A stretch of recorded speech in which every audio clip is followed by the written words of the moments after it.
From Flourish DX, this is the Psych Health and Safety Podcast. With workplace mental health becoming a safety prerogative, this is the source of information on psychological injury prevention and health promotion. Hi, and welcome to the UK Psych Health and Safety Podcast on Flourish DX's platform.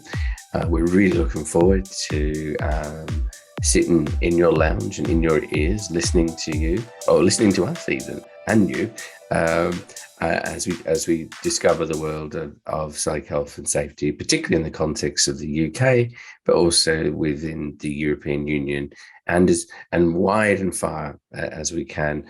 And I am Peter Kelly, and I am the head of Flourish DX's Psych Health and Safety. I now want to introduce you to my co-host, who is, ta-da!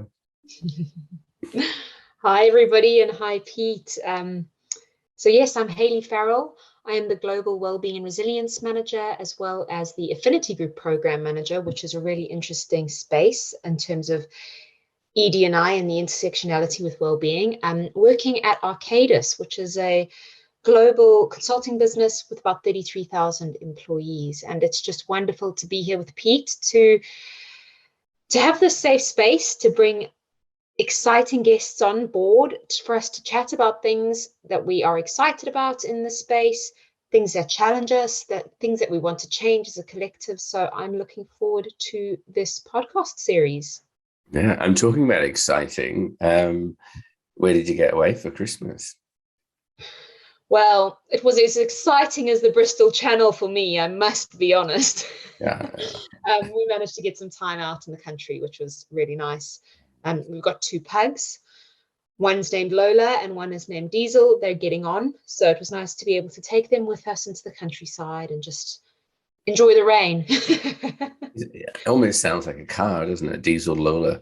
It does. You'd expect, but I mean, obviously, you know where I was. I was in the sunshine of Australia. So yeah, right. I know, cropping up my tan, so almost as warm as South Africa, Hayley. This time we are a diverse bunch, aren't we? we are. Yeah. Have you been back to South Africa recently, or has it been a while? I was really lucky to go back this year for the first time in 3 years. It was, post-pandemic. So it was really wonderful to get out there for about 3 weeks. I always struggle with this time of the year, though, because I feel like I've been in the UK now for 8 years, so I can complain about the weather. And you were in Australia, and everybody's social media was just viral with sunshine and the beach. And yeah, so it's always a struggling time for us. Yeah, so was mine. I think the fact that I was told off for sending pictures of beer and beaches and sunsets. So I reduced those, obviously. It's funny, isn't it? Have you ever noticed? So obviously I'm from Australia, you're from South Africa. A lot of these English people that you meet think that I'm South African and that you're Australian. I mean, what is that about? Have you ever come across? I get it all the time. Maybe it's just because my accent's slightly English. Yeah. I get it all the time too. And, I'm okay with it unless we're talking rugby. Then I'm not so sure how I feel about getting mixed up with with an Australian, Which kind of rugby are we talking about? Are we talking about rugby league, rugby union here? I mean, Oh, I'm talking about full on inter-country, let's go international. got to support the Springboks, not the Wallabies. Springboks, yeah, absolutely. And they've got to support Australia in the green and gold wherever they are. I had an interesting experience of having the Welsh team in the city I live in, so I had to support them, but secretly I was supporting Australia in the Rugby League World Cup, which by the way we did win quite dramatically. I just think generally we know how to play rugby better, anything with a ball, because we're from the Southern Hemisphere, but I'm sure that'll prompt a bit of debate amongst people. Anyway, since we've spent the last 5 minutes talking about holidays and what we've been getting up to, maybe we should get in and you can introduce the first guest for us. Fantastic. Well, as we kick off our podcast, our first episode and our first guest is Jonathan Gawthrop. He is the Executive Director of Sustainability, Wellbeing and Assurance at EMCOR UK. I've had the pleasure of working alongside Jonathan for 6.5 years, where we implemented the ISO 45003 Psychological Health and Safety Standard. EMCOR UK were the first organisation to be certified for this globally. And Jonathan's just been an incredible mentor for me in this space. So it's wonderful to have him as our first guest. And I know that we're really going to have some interesting conversation all around well-being, sustainability, social value, health and safety. So welcome, Jonathan. Thanks, Hayley. Thanks, Peter. Yeah, I'm delighted to be here. So I work for EMCOR UK. My role is to really lead on the strategy for wellbeing, sustainability and assurance for the organisation. And that includes, obviously, the mental health aspect of the work that we do, but also the physical and operational and technical safety aspects of our work as well. So it really is a whole person approach and a whole person responsibility that myself and the team are privileged to have. So again, thanks very much for the opportunity to talk to you both. Excellent. Jonathan, I'd like to ask you, from your perspective, with the current landscape of psych health and safety in the UK and its role within workplace wellbeing strategies, are they separate? Are they interconnected? I'd be interested to know. Obviously, I'm sure myself and Hayley have some opinions on this as well.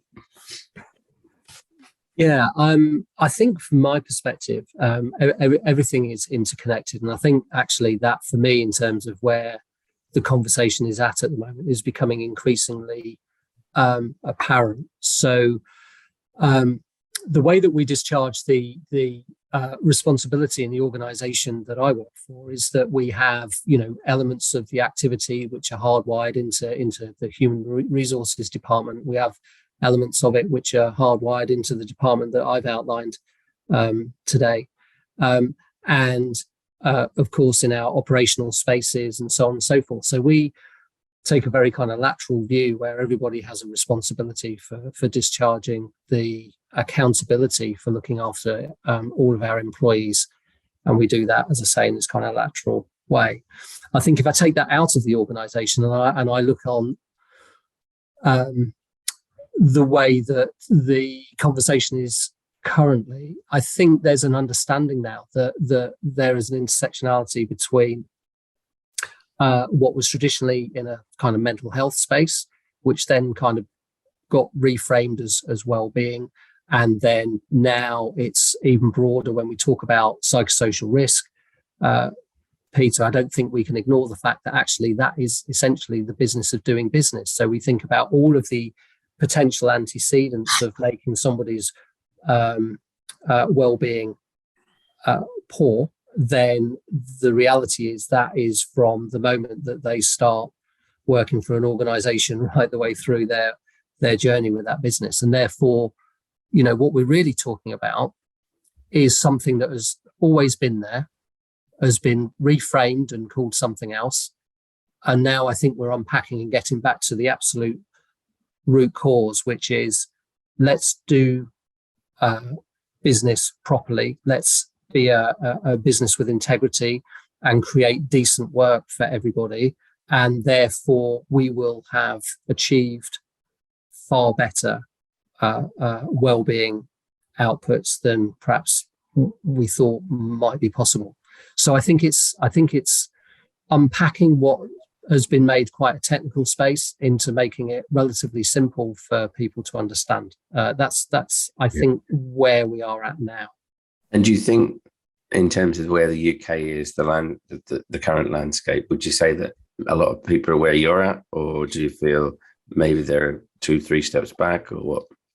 I think the trouble talking with experts like yourself and Hayley and others is it's easy to think that we're all talking the same thing and that we're quite mature in this, because I always use this analogy that, I live in a small market town, and when I go to the gym at 6:30 in the morning, there are about 25 people in there, and I measure myself against those 25 people, and I think the whole world is fit and purposeful. the reality is there's another 7,000 people who are still not in that gym. And I think this is the same space. I think there's a danger in the UK that like-minded folk come together and reinforce our views. We collectively sort of pat ourselves on our backs and say that we're doing really well at this. But the reality is when we break out of that group, there's an awful lot of organisations and individuals who aren't up to speed or even understanding where to begin. And I don't think we should lose sight of that. That's where I think we're at. Yeah. Hey, what about you? What do you think? Yeah, I think Jonathan makes a really interesting point around it's nothing new, and I think we've often had conversations around the word well-being and whether that has caused some challenge, because if we think of health and safety, and I know this is the narrative that we all speak about, we have shouted safety and whispered health, but is well-being actually part of health? And I think it's just interesting when we look at the landscape about all the promotional activity that's happening in the well-being space and the prevention potentially from a well-being perspective has been somewhat left behind, when actually it's always been there in health and safety, but we haven't called it out. So it's a really good point in terms of, and I think as we get into more discussion, when we talk about it, we're not selling anything new to a business or to our directors or to our leaders. It's something that we've always done. And that's an important part of, I think, the puzzle and the conversation. Absolutely. Yeah. I mean, you've both had experience of operationalizing it. But how do you think organizations do operationalize? From my perspective, I think it's about making it accessible. So therefore, automatically, you're moving into that ED&I space where it's inclusive. It's not jargonized. It's something that everybody understands. I'll come back to what the it is in a moment. You make it understandable so that we use layperson's terms, so that everybody in terms of the organization realizes that this is the way that we're doing business. But back to the point that Hayley's just made in terms of, it not being new, I think that's the critical area, which as soon as we talk about well-being or psychosocial risk management or psychological safety, and I think that's a conversation in its own podcast in terms of the nuances between that those. As soon as we badge it and call it something, then immediately there are questions around, well, who's going to do it? Where's the resource? Yeah. What does it look like in 12 months' time? And I think if we unpack all of it and just say, look, this is the business is doing business, and we put the question around, well, what is the positive psychological or negative psychological impact of not doing something in our organization or doing something, then it just becomes business as usual. And I think that's where we need to get to. So if we think about appraisals, for example, appraisals in most organizations, I would propose, have been in place for some time. If we present appraisals as being part of our psychosocial risk management program, that will satisfy the auditor. It will also enable the organization to understand the fact that this isn't new stuff. This is just doing stuff consistently and well throughout the organization for the betterment of people's health and well-being in that organization. And I think making it simple is the way to operationalize it. That's my view.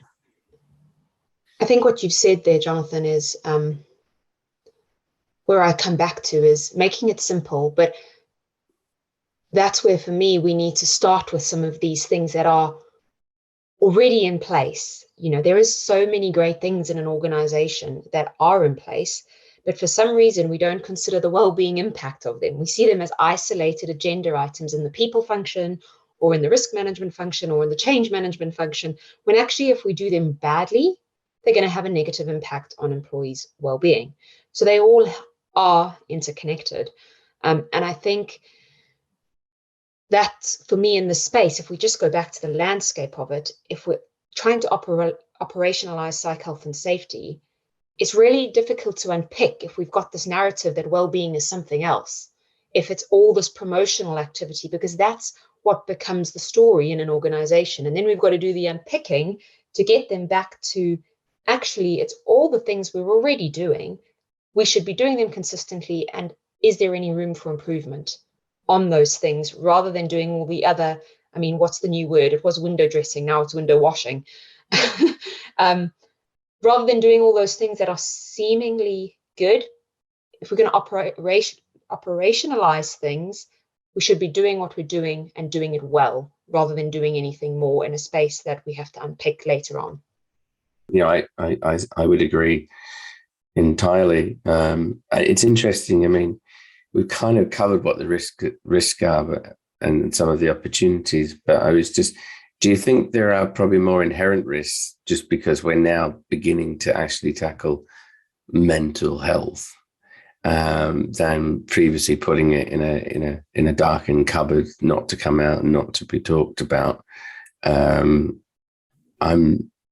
always optimistic that if you talk about it, you'll start to make a change and make some progress. Do you agree or disagree? No, I so personally, I do agree. I think that is something that collectively the UK business collective can probably pat itself on the back for, because I think the conversation now is a lot louder than it ever was in whatever area of business. Now, some of that, I believe, has been spurred on because of the sort of shared experience of the pandemic and the kind of social contagion around mental ill health that brought about. And I think that has probably assisted the way that the conversation has gone and accelerated it, maybe by a few years. But yeah, I think you're right, Pete. I think we've got to talk about it to make it real and understandable. The caveat I have around that, and it's more of a question for you actually, I think, is that you're a trained psychologist, and I think there is a danger, I think, in allying ourselves with people who are storytelling all of the time, because in my head there's something around the fact that just because I've been in a fire, it doesn't make me a firefighter, and not everybody's experience is the same experience. So I think where we ally ourselves with experts, we need to assure ourselves that they are experts in terms of enabling us to move the conversation forward. So what I mean by that is, you've asked about the voice and the improvements that we have as a result of talking about it. I think that's really, really positive, but it's not the silver bullet. And I know you weren't proposing it as such. It's part of the solution of the improvement and the acceleration of better well-being, but it's not all of it. And I think there are pockets in the UK where we think that's enough, if that makes sense. I'd agree. Yeah. Some of those might exist on LinkedIn, but actually, there is the world of work is a very complicated place, full of many systems and processes, and those systems and processes actually have to work within the capabilities of the people that are there. And I think sometimes one of the things that we maybe haven't done on mental health, and particularly around psychosocial risk, is acknowledge the fact actually some of the systems don't have humans built into them, and we have to realign their thinking at these machines and processes. But yeah, I think it's important to have a story, but the story is not the whole, because we need to say, well, what can you do to make work actually a place where people feel healthy? And that's so as an occupational psychologist specializing in sort of occupational health and safety, I'm always looking to find the evidence base for systemic changes. And that includes storytelling, the right kind of stories. Hi listeners, Jason here. We hope you're enjoying this latest podcast episode. Now, if you're like Joelle, Alicia and myself and enjoy learning from the best, then the Flourish DX Academy is for you. The Academy includes free e-learning courses on the ISO 45003 standard for psychological health and safety at work, and associated topics such as how to conduct a psychosocial risk assessment and how to create the business case for psych health and safety. All courses feature high-quality videos, downloadable resources, multi-choice questions, and a downloadable training certificate on completion. Take your learning to the next level with all Flourish DX Academy courses included within the Flourish DX mobile app. Select podcast episodes from the Psych Health and Safety podcast and sister podcasts from Canada and the USA are also included. Get started with Flourish DX for free at www.flourishdx.com/get-started. That's www.flourishdx.com/get-started. Now back to this episode. Yeah, I think just circling back to something that Jonathan made a point about, and it's about the sustainability. And I know you speak so much about this, Jonathan, about the ESG agenda, about psych health and safety and well-being in the space. And back to Pete's ask around mental health in isolation and the risks and opportunities. Do you see, what's the link in terms of this conversation being sustainable if we don't move into another arena and we just talk about the stories of mental health? Do you have any view on that? Yeah, I do. I mean, I think it was the Huffington Post said burnt out people will result in a burnt out world. And I think, the reality is that we've got to be in a good place ourselves to generate good in whatever field that happens to be. Now, if you take the ESG agenda, the S in the middle, there's been a bit of a poor relation in terms of the E and the G. And arguably, there's legislation wrapped around the E and the G. And, my view personally is that without the social element in all of its constituent parts, social in terms of interaction, social in terms of community responsibility, social in terms of resilient organizations and being, an employer in a community and so on and so forth. Without the S, the other two are fairly pointless, really. Mm-hmm. And I think we've kind of approached it the wrong way round. That's my personal view. Yeah. And when I say we've approached it the wrong way round, I mean collectively business has approached it the wrong way round, because there's money in governance and there's money in environmental management doing it right. There ain't an awful lot of money in when you look at it to begin with, in terms of just being socially responsible. But now we're realizing actually there's the darn well is, and I think that will probably drive the agenda forward quite dramatically, actually, because money talks, as we well know. So, that's back to Pete talking about systems thinking. I mean, that's it for me. You cannot strip out any one of those and say that it stands alone. But we have done in the past. That's exactly what we've done. Yeah, we're playing catch up. Yeah, I think so. I suppose that's a really good link into a question I'd like to ask you about being a leader. And we talk a lot about, the tone from the top, leadership accountability. We've spoken about, commercializing the G and the E and how that has happened, and the systems and the investment. But what are some of the challenges you face when advocating for psych health and safety within the leadership space? And that might not be within your existing role, but just as a leader in the space in general. Yeah, I think these are the kind of anecdotal conversations I've had with peers, and the reality is that well-being is still a discretionary spend in an awful lot of organizations. And, when the organization is faced with a financial headwind, much like marketing used to be the first kind of hard stop in terms of, we're not spending any more money on advertising, I would propose that well-being isn't far behind it, and you get this automatic sort of, we'll not do that anymore, and we'll rumble along for another 12 months. So I think the challenge is it's a discretionary spend. Now, the reason it's a discretionary spend is because it's almost intangible. And much like health and safety, in terms of operational health and safety, most often a value only gets put to it when something's gone wrong. So consequently, when you haven't got it, the question is quite often, well, why didn't we have it? And now look at what this has cost us financially or reputationally or whatever the case may be.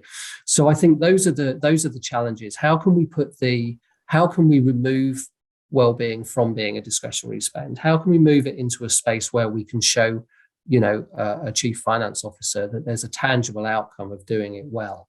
And actually, therefore, there's an investment case for doing it even more than we're doing it currently. And I think those are the pitfalls for me, really, and the things to overcome. Yeah, it takes us into that measurement space that you talk about the collective and all collectively getting together and talking about these things. And I think everybody is still grappling with that measurement piece. Do you think that the psych health and safety approach helps with that measurement piece and moving away from, the absenteeisms and the more people-focused measurement in the past? Do you think the psych health and safety approach helps that?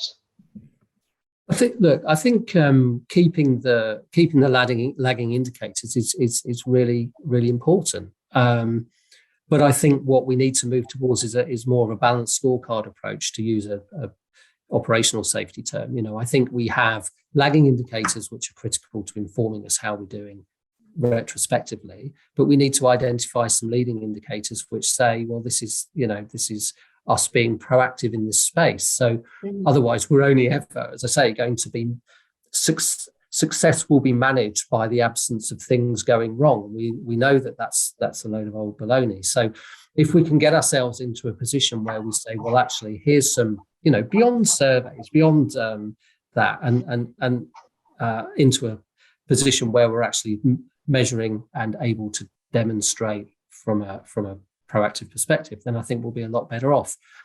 The point you made earlier, Pete, I think is really interesting in terms of, we talk about how we how we count stuff. We're bean counters at heart, aren't we? And we like to put values to things. And there's a kind of intangible quality, I suppose, when we talk about people, because everybody's different, and therefore how are we going to be able to measure and demonstrate the value of what it is that we're doing. But I mean, deep down, we know it, don't we? We feel it, and we've done it at an individual level. And this is the point that you made.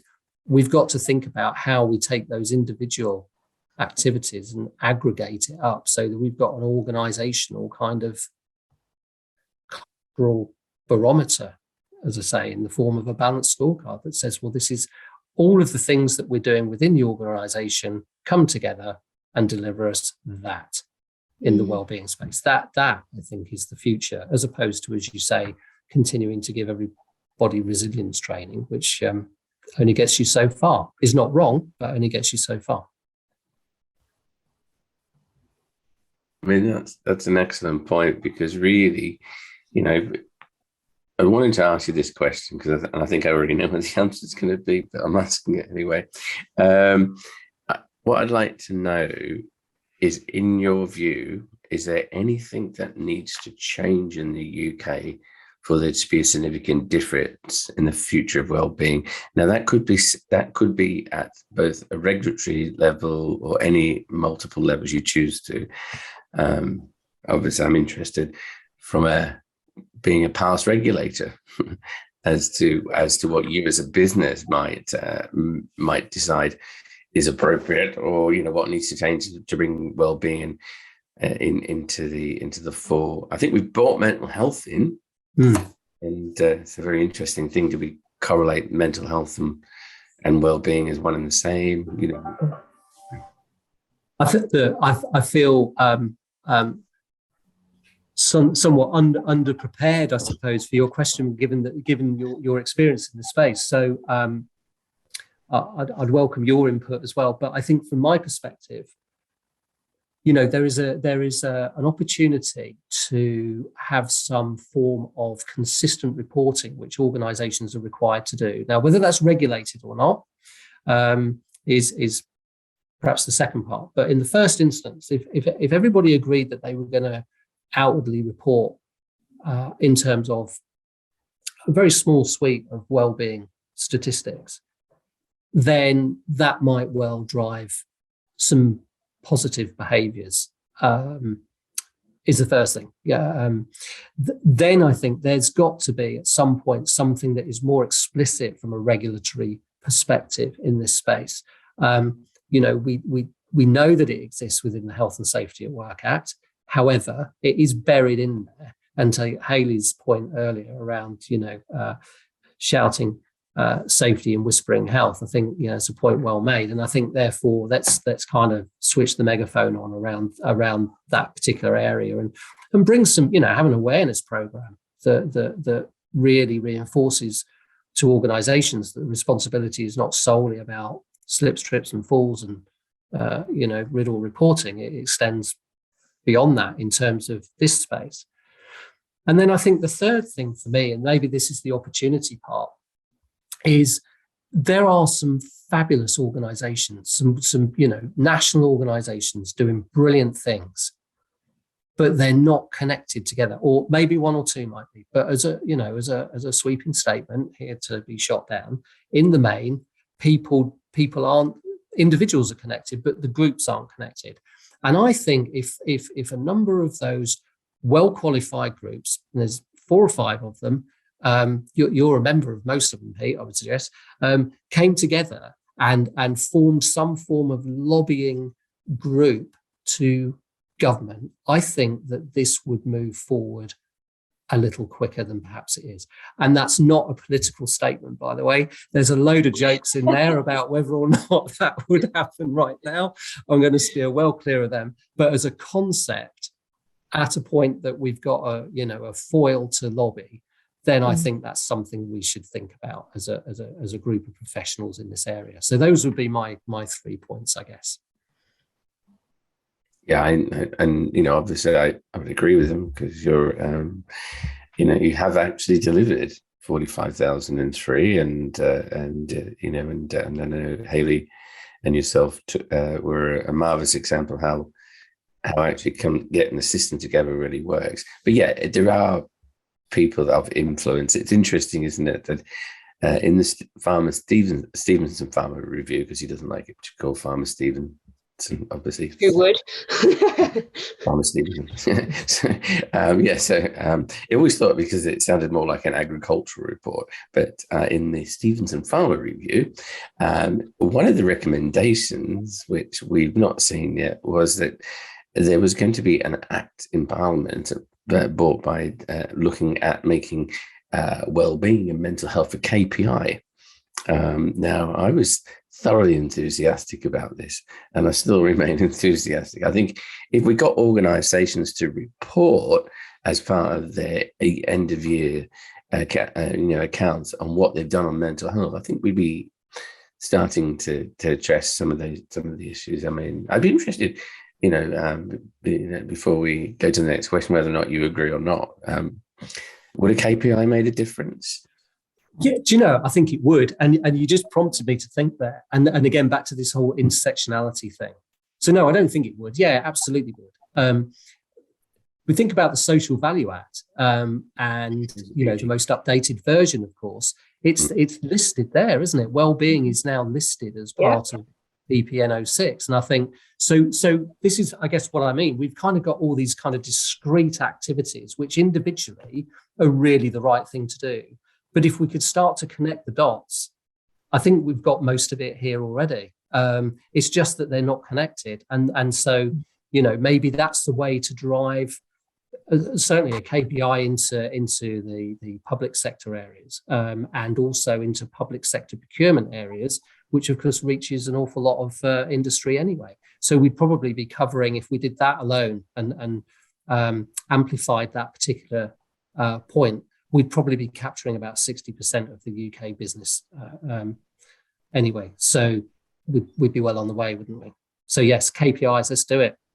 Yeah. I think it would really be helpful as well to measure what good looks like. I mean, this is a whole nother conversation, but think of the awards in the UK and what people are submitting and what is getting recognized as really good practice. And there's no benchmark as to what that looks like. So who's sometimes measuring them? What are they measuring it against? Is it consistent?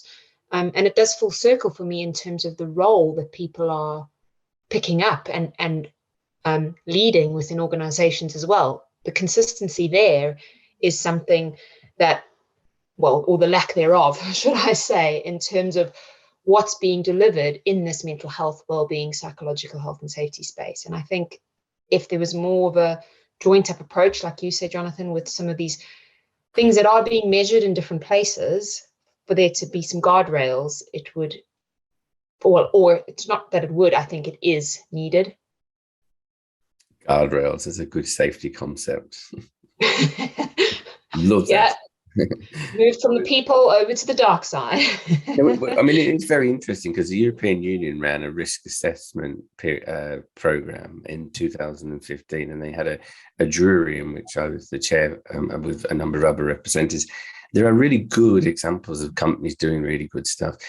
What we had to do was establish the criteria on which we were assessing them against. And when I've done these judges panels, that's always the issue is, it's good, but it could be a lot better with these elements, you know what I mean? So sometimes you, in judging, you're looking for the maturity of that organization, where they're at.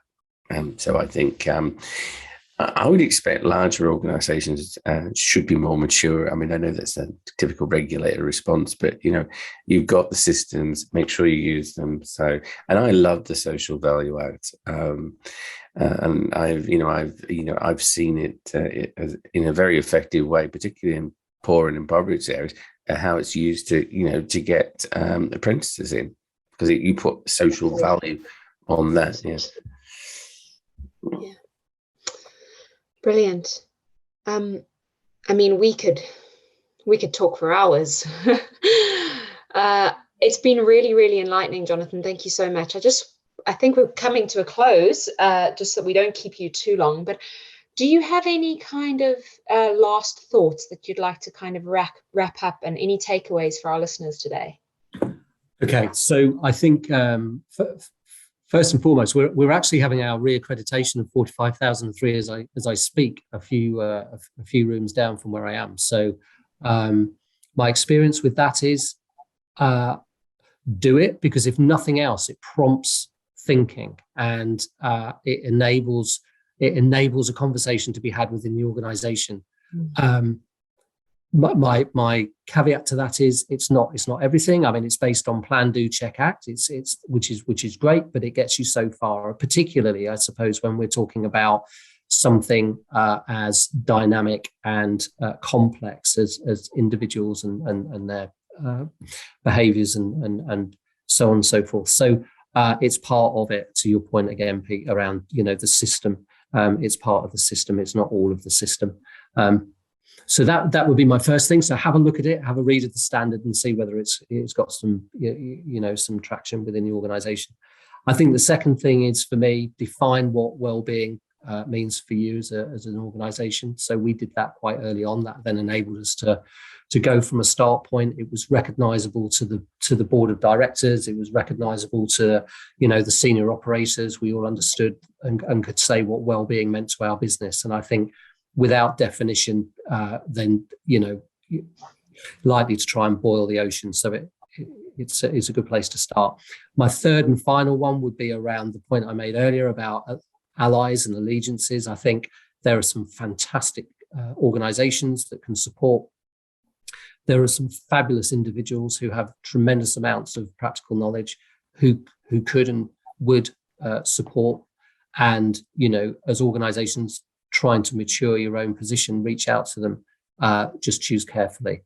Other than that, it's been an absolute pleasure talking to you both. I don't know where the time's gone. Thank you for the opportunity. Thank you, Jonathan, and thank you for your patience with our technical difficulties in the beginning. I mean, it wouldn't be a podcast without some tech challenges, right? But no, it's been an absolute pleasure. Thank you. Well, brings us to the end of the first podcast with our first guest. So we hope that you've enjoyed listening to our very candid conversation.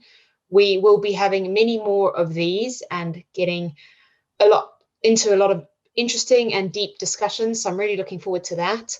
Please do follow, subscribe. You can learn more about us on LinkedIn or connect with Peter, myself, and I'm sure Jonathan wouldn't mind connecting with you either on LinkedIn. It's always good to broaden the conversation. Like you say, let's not just talk to the same people. Let's spread the message. So, Pete, any closing words from you? No, let's just march on. I think I've always felt it's been a trudge, this area. You know, you're going through those bogs, but actually I'm beginning to feel a little bit more positive, which is the positive thing. We have a unique opportunity here, don't we? We have a unique opportunity, and this will not happen again for a generation or generation beyond. So I'm really looking forward to seeing, and hearing from some of the amazing people out there. They're doing some incredible work in this area, and that we work together and work to improve people's experience of work, so they can go home healthy. Fantastic. All right. Take care, and we will be back with you all soon for episode 2. You've been listening to the Psych Health and Safety Podcast. To stay up to date with the latest on psychological injury prevention, follow Flourish DX on LinkedIn and subscribe to the Psych Health and Safety Podcast at www.psychealthandsafety.com.